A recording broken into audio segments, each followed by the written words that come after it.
Assalamualaikum warahmatullahi wabarakatuh. Dalam Sirah Nabawiyah, karya Syekh Syafiur Rahman Al-Mubarakfuri, diceritakan sebuah kisah mengagumkan, yaitu masuk Islamnya Sayyidina Hamzah radhiyallahu anhu, paman Rasulullah sallallahu alaihi wasallam. Sayyidina Hamzah radhiyallahu anhu memeluk Islam di saat situasi Makkah sedang memanas. Ketika Nabi Muhammad sallallahu alaihi wasallam dan para sahabat menderita akibat gangguan dan penindasan kaum musyrikin Quraisy, Allah Ta'ala mencurahkan seberkas cahaya dengan masuk Islamnya Hamzah bin Abdul Muttalib radhiyallahu anhu. Sebagai putra Abdul Muttalib, Hamzah demikian peduli terhadap nasib keponakan tercintanya, yaitu Nabi Muhammad SAW. Sejak kecil, Hamzah sudah mengenal dekat sifat Nabi Muhammad SAW. Kejujuran dan keluhuran budi keponakannya itu selalu membuatnya takjub dan bersimpati.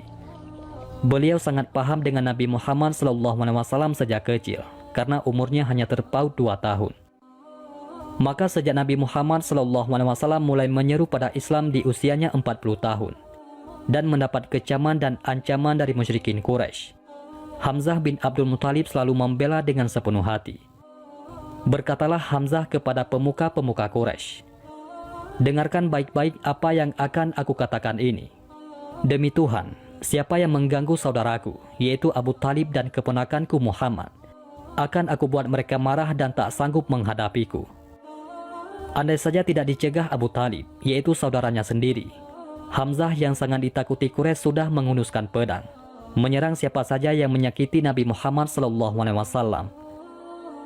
Hamzah bin Abdul Muttalib melanjutkan perkataannya, "Aku bersumpah, siapa yang berani menyentuh Muhammad pasti berhadapan denganku, dan tidak akan ada satupun yang lolos dariku." Saat kaum Quraisy mengancam siapa saja untuk memeluk Islam, Hamzah justru tampil melindunginya bersama saudara-saudaranya, yaitu Abu Talib dan Abbas bin Abdul Muttalib. Suku-suku lain di luar Makkah yang ingin memeluk Islam bahkan ia kawal, hingga rumah keponakan tercintanya, Nabi Muhammad SAW, tanpa ada yang berani mengganggunya. Padahal saat itu dirinya belum memeluk Islam. Namun saat beliau mendengar lantunan ayat suci Al-Quran yang dibacakan oleh Abu Huzaifah, beliau tertegun dan hatinya yang keras itu mencair. Bismillahirrahmanirrahim. Sabbihisma rabbikal a'la. Sucikanlah nama Rabbmu yang maha tinggi. Alladzi khalaqa fasawwa, yang menciptakan lalu menyempurnakan ciptaannya. Walladzi qaddara fahada, yang menentukan kadar masing-masing dan memberi petunjuk.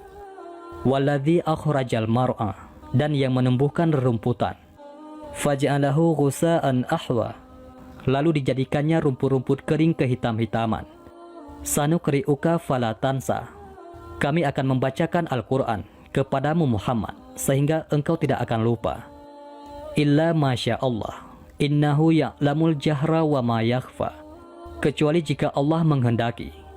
Sungguh, dia mengetahui yang terang dan yang tersembunyi. Wa nuyassiruka lil yusra, dan kami akan memudahkan bagimu ke jalan kemudahan, mencapai kebahagiaan dunia dan akhirat. Fadzakir inna fa'atiz dzikra, oleh sebab itu berikanlah peringatan, karena peringatan itu bermanfaat. Sayadzakkaru may yakhsha, orang yang takut kepada Allah akan mendapat pelajaran. Wa yatajannabuhal ashqa, dan orang-orang yang celaka, yaitu orang kafir, akan menjauhinya. Alladzi yaslan naral kubra, yaitu orang yang akan memasuki api yang besar. Summa la yamutu fiha wa la yahya, selanjutnya dia di sana tidak mati dan tidak pula hidup.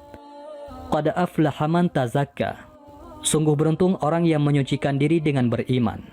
Wa dzakara asma rabbih fasalla, dan mengingat nama Tuhannya lalu dia sholat. Bal tu'sirunal hayatad dunya, sedangkan kamu orang-orang kafir memilih kehidupan dunia. Wal akhiratu khairu wa abqa, padahal kehidupan akhirat itu lebih baik dan lebih kekal. Innaha dhalafis suhufil ula, sesungguhnya ini terdapat dalam kitab-kitab yang dahulu. Suhufi Ibrahim wa Musa, yaitu kitab-kitab Ibrahim dan Musa.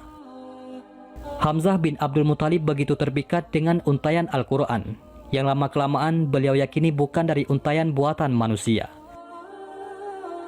Kaum Quraisy yang tidak bisa menyentuh Nabi Muhammad SAW kemudian melampiaskan amarah mereka pada para pengikut Nabi Muhammad yang lemah, yaitu para kaum mukmin yang berasal dari budak dan kaum miskin Makkah.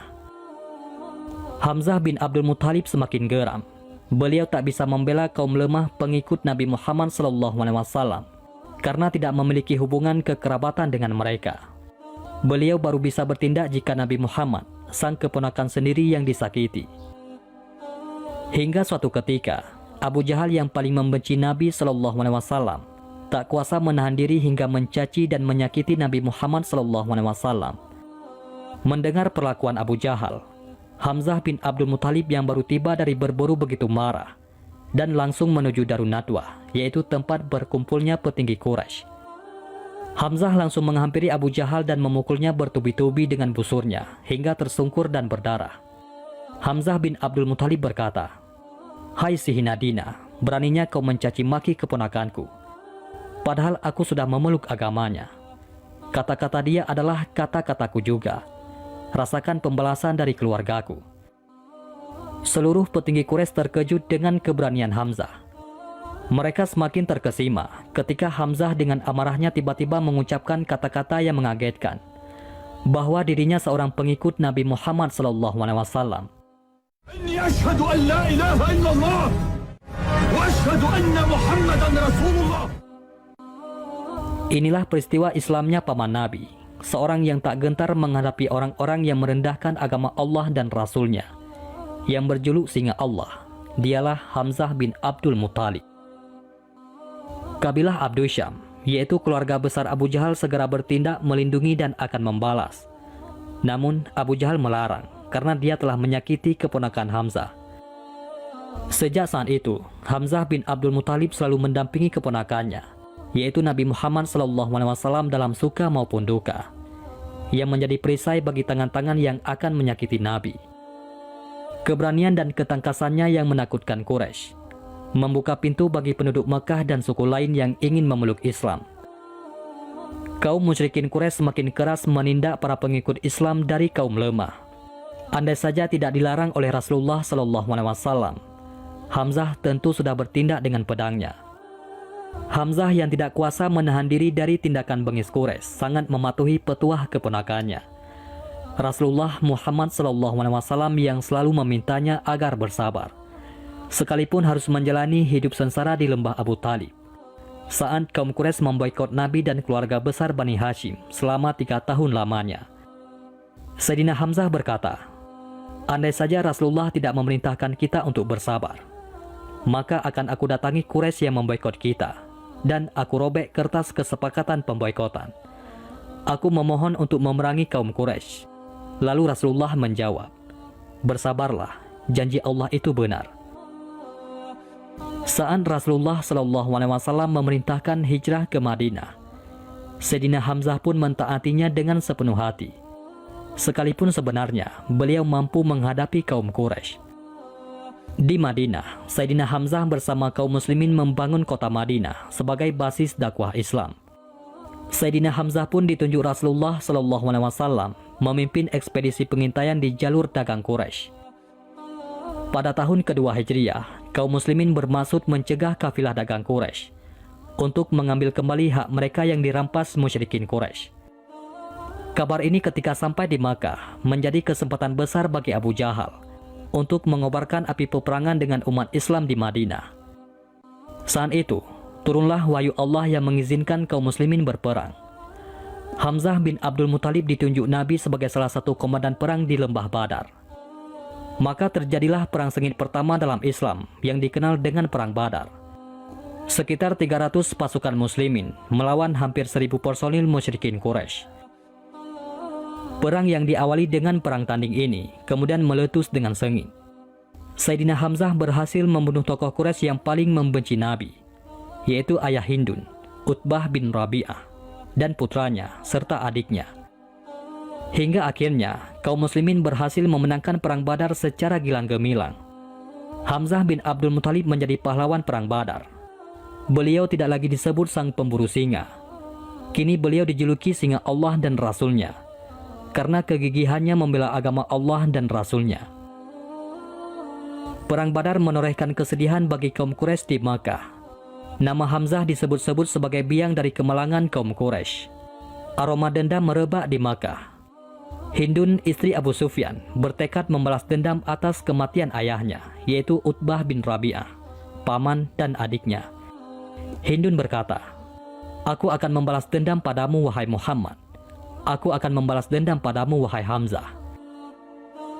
Dendam kaum Quraisy baru terlaksana setahun kemudian, tepatnya tahun 3 Hijriah. Kaum Quraisy pimpinan Abu Sufyan berhasil menghimpun sekitar 3.000 pasukan. Mereka bergerak ke Uhud di Madinah. Rasulullah SAW dan Hamzah bin Abdul Muthalib menjadi sasaran utama kaum Quraisy dalam peperangan ini. Perang berlangsung sengit. Wanita musyrikin Quraisy menyemangati dari belakang pasukan dengan cara menabuhkan rebana. Sayyidina Hamzah diserang oleh banyak musuh. Tapi dengan gagahnya, beliau berhasil menumpas satu persatu musuh-musuh Islam. Tidak ada yang bisa mengalahkannya. Sejarah mencatat, tidak kurang dari 30 musyrikin Quraisy mati di tangannya. Kemenangan sudah di ambang pintu, andai saja para pemanah muslimin yang ditempatkan di Bukit Uhud tidak meninggalkan tempat, lantaran tergiur harta rampasan. Tentu kaum muslimin memenangi perang ini. Dalam kondisi inilah, tanpa disadari Hamzah, ada seorang bernama Wahsy yang diam-diam telah mengincarnya dari kejauhan. Sayyidina Hamzah menjadi bidikan tombak Wahsy. Hingga saat sang singa Allah itu lengah, tombak Wahsy melesat dan menancap di perut Hamzah bin Abdul Muthalib. Paman tercinta Nabi ini berusaha sekuat tenaga bangkit untuk menyerang Wahsy. Tapi tombak Wahsy begitu dalam melukainya, sehingga hanya beberapa langkah saja, Hamzah kemudian tumbang menghembuskan nafas terakhirnya. Kaum muslimin berdesak hingga berlindung di atas Bukit Uhud. Rasulullah SAW sendiri terus diburu hingga terluka parah. Sekitar 70 orang kaum muslimin gugur sebagai syahid. Jasad Sayyidina Hamzah yang terbaring di antara jenazah kaum muslimin lainnya dihampiri Hindun. Dengan dendam menyala, dikoyaknya tubuh Hamzah untuk kemudian dikunyah jantungnya, namun dimuntahkan kembali. Usai peperangan, Rasulullah SAW dan para sahabatnya bersama-sama memeriksa jasad dan tubuh para syuhada yang gugur. Langkah Rasulullah SAW terhenti di depan jasad paman tercintanya, yaitu Hamzah bin Abdul Muthalib. Air mata Rasulullah menetes di kedua belah pipinya. Tidak sedikit pun terlintas di benak beliau bahwa moral bangsa Arab telah merosot sedemikian rupa, hingga dengan teganya berbuat keji dan kejam terhadap jasad paman beliau SAW. Rasulullah SAW bersabda, "Penghulu para syuhada pada hari kiamat adalah Hamzah bin Abdul Muthalib." Ketika Sayyidina Hamzah wafat, turunlah ayat Al-Quran di mana Allah Azza wa Jalla berfirman, "Janganlah kamu mengira bahwa orang-orang yang terbunuh di jalan Allah Azza wa Jalla mati. Bahkan mereka hidup. Di sisi Allah mereka diberi rezeki." Quran Surah Ali Imran ayat 169. Ibnu Abbas radhiyallahu anhu berkata, ayat ini turun berkenaan dengan wafatnya Hamzah radhiyallahu anhu dan para sahabat. Demikian kisah masuk Islamnya Sayyidina Hamzah yang sangat mengagumkan. Semoga kita bisa memetik hikmah dan iktibar dari keteguhan beliau membela Islam dan Rasulullah SAW. Wallahu a'lam bishawab. Mudah-mudahan ini semua bermanfaat. Assalamualaikum warahmatullahi wabarakatuh.